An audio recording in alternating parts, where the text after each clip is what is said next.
অবশেষে Islamic Republic Iran আর আমেরিকার চুক্তি, মানে অবশেষে ইরান আর আমেরিকার চুক্তি সম্পন্ন হয়েছে, শুধু স্বাক্ষর হতে বাকি।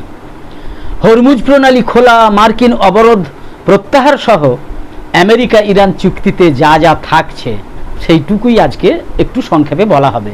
প্রতিবেদন উপস্থাপন করছি আমি প্রত্যেক দিনের মতো জাকির হোসেন শেখ, আর ক্যামেরায় জিশান আলী শেখ।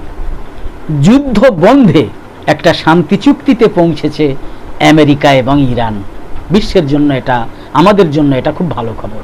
এই চুক্তিতে যে 14টা বিষয় থাকছে তার বিস্তারিত বিবরণ প্রকাশ করেছে ইরানের রাষ্ট্রীয় সংবাদ মাধ্যম।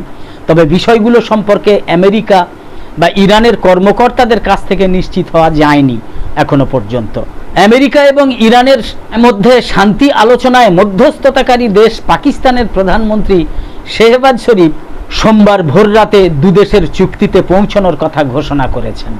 এর পরপরই আমেরিকার প্রেসিডেন্ট ডোনাল্ড ট্রাম্প ট্রুথ সোশ্যালে এক পোস্টে ইরানের সঙ্গে চুক্তিতে পৌঁছানোর কথা প্রকাশ করেছেন, জানিয়েছেন।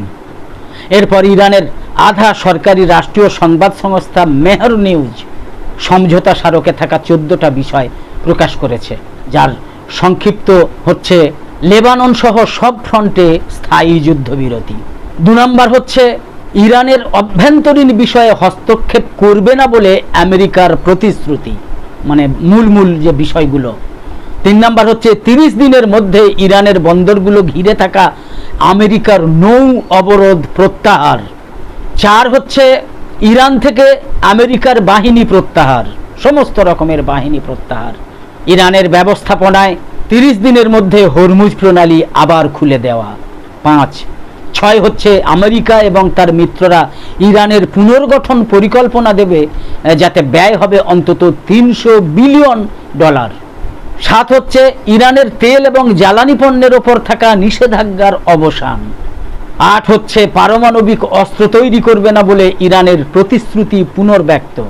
9 হচ্ছে ওই অঞ্চলে সামরিক শক্তি বৃদ্ধি না করা এবং নতুন নিষেধাজ্ঞা না দেওয়ার প্রতিশ্রুতি আমেরিকার। এই রকম মোট 14টা মূল বিষয় প্রকাশ করেছে ইরানের সংবাদ মাধ্যম। বার্তা সংস্থা মেহরের খবরে বলা হয়েছে, মেহর নিউজের খবরে বলা হয়েছে, নিষেধাজ্ঞার আওতায় জব্দ করা, বাজেয়াপ্ত করা ইরানের তহবিলের অর্ধেক না ছাড়া ইরানের তেলের ওপর নিষেধাজ্ঞা প্রত্যাহার এবং মার্কিন নৌ অবরোধ প্রত্যাহার না হওয়া পর্যন্ত চূড়ান্ত সমঝোতার আলোচনা শুরু হবে না।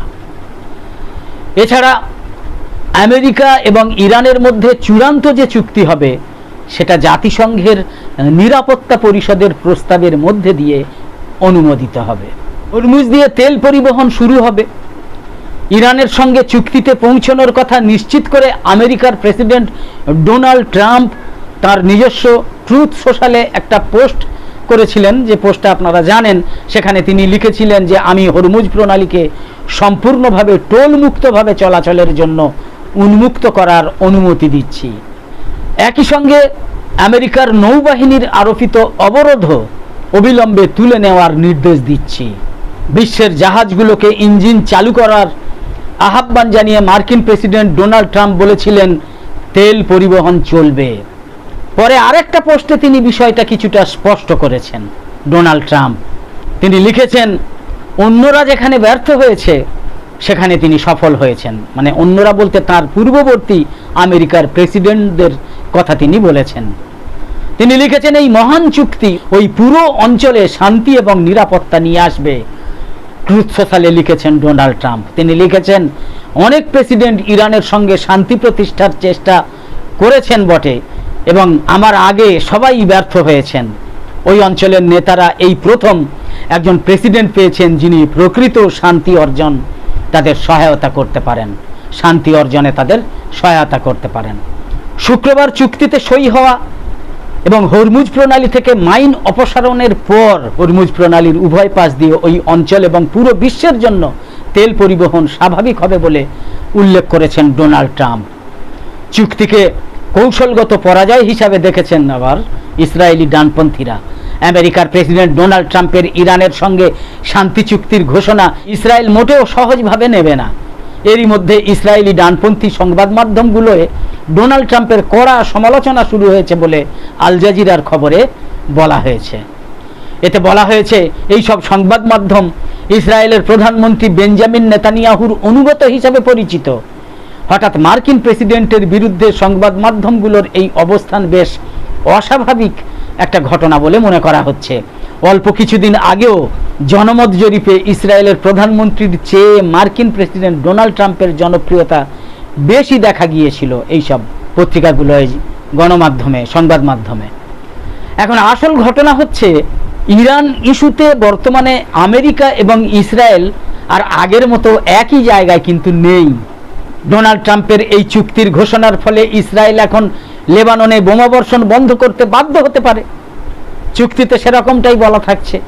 এমনকি ইসরায়েল লেবানন থেকে তাদের সেনা সরিয়ে নিতে পারে অথবা তাদের আগ্রাসন স্থগিত করতেও পারে, এটাই চুক্তিতে রয়েছে। আমেরিকা ইরানের যে চুক্তি তাতে রয়েছে এমনটা। বিষয়টা ইসরায়েলের কট্টরপন্থীদের ক্ষোভের মূল কারণ দাঁড়িয়েছে। তারা একে ইসরায়েলের জন্য একটা রাজনৈতিক পরাজয় হিসাবে দেখছেন। তারা বুঝতে পারছেন যে এই চুক্তিকে তেহরানে বিজয় হিসাবে দেখানো হবে, ইরান এইটাকে বিজয় বলেই দেখাবে। আর ইরানের সেই বিজয় আসলে ইসরায়েলের জন্য তো একটা বড় ধরনের কৌশলগত পরাজয়, সেই হিসাবেই তো সেটা গণ্য হবে। তো এই মোটামুটি ইরান আমেরিকার চুক্তির একটা সম্ভাব্য কিছু কথাবার্তা আজকের এই প্রতিবেদনে তুলে ধরা হলো। একদম শেষে বলি, নিউজ নির্ভীকে আমাদের নিয়মিত উপস্থাপন করা বিশেষ প্রতিবেদন ভালো লেগে থাকলে ইউটিউবে নোটিফিকেশান পেতে সাবস্ক্রাইব করে পাশের বেল আইকন অন করে অল সিলেক্ট করে রাখুন। আর ফেসবুকে লাইক বা ফলো করে আমাদের আরও নতুন নতুন ভিডিও বানাতে এবং লাইভ সম্প্রচারে উৎসাহিত করতে লাইক, কমেন্ট এবং বেশি বেশি শেয়ার করে সঙ্গে থাকুন। তো আপাতত শেষ করছি। কামনা করি সকলে সবসময় খুব ভালো এবং সুস্থ থাকুন, সাবধানে থাকুন। ধন্যবাদ।